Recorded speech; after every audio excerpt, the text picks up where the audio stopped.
Hi, ഞാനിന്ന് പറയാൻ പോകുന്നത് ഒരു സ്റ്റോറിയാണ്. തുലാമാസത്തെ മഴ കനത്തു പെയ്യുന്നു. സമയം രാത്രി 2 മണി. ആ ഇരുട്ടിന്റെ മറയത്ത് അവൻ ആരും കാണാതെ നടന്നുകൊണ്ടിരുന്നു.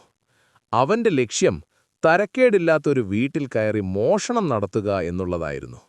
അതിന് പറ്റിയ വീട് അന്വേഷിച്ച് അവൻ നടന്നുകൊണ്ടിരുന്നു. ഒരുപാട് വീടുകൾ അവൻ നോട്ടമിട്ടു. പക്ഷേ ഒന്നും തൃപ്തിപ്പെടുന്നില്ല. ജീവിതത്തിൽ ആദ്യമായിട്ടാണ് അവനൊരു മോഷണം നടത്തുവാൻ പോകുന്നത്. അവന്റെ മുന്നിൽ വേറെ ഒരു വഴികളും തെളിഞ്ഞു വരുന്നില്ലായിരുന്നു. വീട്ടിൽ രോഗബാധിതരായി കിടക്കുന്ന അച്ഛനും അമ്മയും. അമ്മയെ ചികിത്സിക്കുവാൻ ഒരുപാട് പണം കണ്ടെത്തണം. ഒരുപാട് ആളുകളെ മുന്നിൽ അവൻ കൈനീട്ടി. പക്ഷേ ഭീമമായൊരു സംഖ്യ തന്നെ വേണം അമ്മയുടെ ചികിത്സയ്ക്ക്.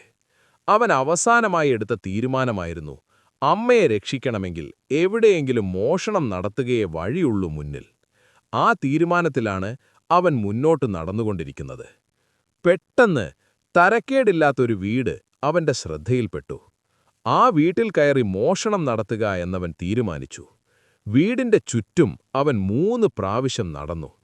എങ്ങനെ വീടിനകത്ത് കയറും അവനക്ക് ഒരു ഐഡിയയുമില്ലായിരുന്നു. ജനൽക്കമ്പി വളച്ച് അകത്ത് കയറാമെന്ന തീരുമാനത്തിൽ അവനെത്തി. വളരെയധികം പ്രയാസപ്പെട്ട് ഗ്ലാസുകളും കമ്പികളും തകർത്തു. ജനലിൽ കർട്ടർ ഇട്ടിട്ടുണ്ടായിരുന്നു. അത് മെല്ലെ അവൻ നീക്കി നോക്കി. റൂമിൽ ആരുമില്ല. ഇതുവഴി തന്നെ വീടിനകത്ത് കയറാമെന്ന് തീരുമാനിച്ചു. ഒരു സിഗരറ്റ് വലിക്കാം, അതിനുശേഷം വീടിനകത്ത് കയറാം. ജനൽ കർട്ടൻ പഴയതുപോലെ വെച്ചു. അവൻ കുറച്ചകലെ നിന്ന് സിഗരറ്റ് വലിക്കാൻ തുടങ്ങി. കുറച്ചുനേരം കഴിഞ്ഞപ്പോൾ ആ റൂമിൽ ലൈറ്റ് ഓണായിരിക്കുന്നു. അവനൊന്ന് പകച്ചുപോയി. ആരെങ്കിലും വീട്ടിലുള്ളവർ അറിഞ്ഞുവോ? അവൻ പെട്ടെന്ന് കുറച്ചകലേക്ക് മാറി നിന്നു. കുറേ നേരം കഴിഞ്ഞിട്ടും റൂമിൽ നിന്ന് ലൈറ്റ് ഓഫാകുന്നില്ല. എന്നാൽ ഒരു ശബ്ദവും കേൾക്കുന്നില്ല. അവൻ ആ ജനവാതിലിന്റെ അടുത്തേക്ക് വീണ്ടും വന്നു. മെല്ലെ കർട്ടനൊന്ന് നീക്കി നോക്കിയപ്പോൾ അവൻ നടുങ്ങി. അവൾ അവസാന തയ്യാറെടുപ്പിലാണ്. പിന്നീടൊന്നും ചിന്തിച്ചില്ല. മുറിച്ചുവെച്ച ജനൽ കമ്പികളെ വകഞ്ഞുമാറ്റി അവൻ റൂമിന്റെ ഉള്ളിലോട്ട് ചാടി. അവളുടെ മുഖം അമർത്തിപ്പിടിച്ചു. അവളോട് പറഞ്ഞു, ഞാൻ നിന്നെ ഉപദ്രവിക്കുവാൻ വന്ന ആളല്ല, നീ ഒച്ച വയ്ക്കരുത്. പക്ഷെ പെട്ടെന്നൊരു അപരിചിതൻ റൂമിലോട്ട് ചാടി വന്നതിൽ അവളുമാകെ പരിഭ്രമിച്ചു പോയത്. അവൾക്ക് തൊണ്ടയിടറിയിരുന്നു. ഒന്നും സംസാരിക്കുവാൻ പറ്റാത്ത അവസ്ഥയിലായിരുന്നു അവൾ. അവളുടെ ജീവൻ അവസാനിപ്പിക്കുവാൻ വേണ്ടി ചെയ്തു വച്ചിരുന്ന കാര്യങ്ങളെല്ലാം അവൻ നശിപ്പിച്ചു. ഇതെല്ലാം കണ്ടപ്പോൾ അവൾക്ക് മനസ്സിലായി, ഇവൻ ഉപദ്രവകാരിയല്ല എന്ന്. അവൾ തലയും താഴ്ത്തി കട്ടിലിലിരുന്നു.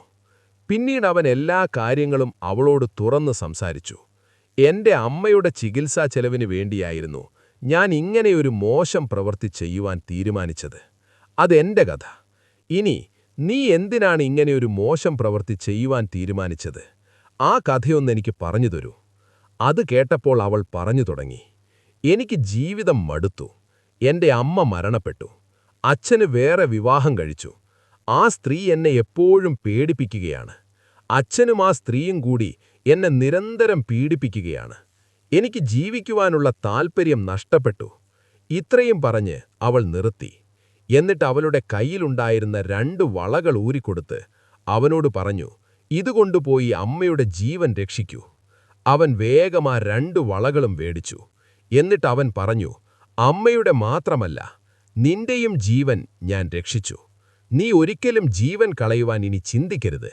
കാരണം ഈ വീട്ടിൽ തന്നെ എനിക്ക് മോഷ്ടിക്കുവാൻ കയറുവാൻ തോന്നിയതും അതും ഈ റൂമിൽ തന്നെ കയറുവാൻ തോന്നിയതുമെല്ലാം ദൈവനിശ്ചയമായിരിക്കും. നിന്നെ ഞാൻ പൊന്നുപോലെ നോക്കാം, നീ എന്റെ കൂടെ വരികയാണെങ്കിൽ. പിന്നീട് അവൾക്കൊന്നും ചിന്തിക്കുവാനില്ലായിരുന്നു. ഈ മനുഷ്യൻ ഇവിടെ വന്നില്ല എങ്കിൽ ഞാനിപ്പോൾ ജീവനില്ലാത്ത ശവമായിരുന്നു. ദൈവം തന്നെയാകും ഇയാളെ ഇവിടെ എത്തിച്ചത്. അവൾ അകത്തുപോയി ഒരു ബാഗിൽ ഡ്രസ്സും മറ്റുമെല്ലാം കുത്തി നിറച്ചു. അവർ 2 പേരും ആ ജനൽ വഴി തന്നെ പുറത്തേക്ക് ചാടി. 2 പേരും ഇരുട്ടിന്റെ മറവിലൂടെ പുതിയൊരു ജീവിത വെളിച്ചത്തിനായി യാത്ര പുറപ്പെട്ടു. അപ്പോൾ എല്ലാവർക്കും ശരി, അടുത്ത വീഡിയോയിൽ കാണാം.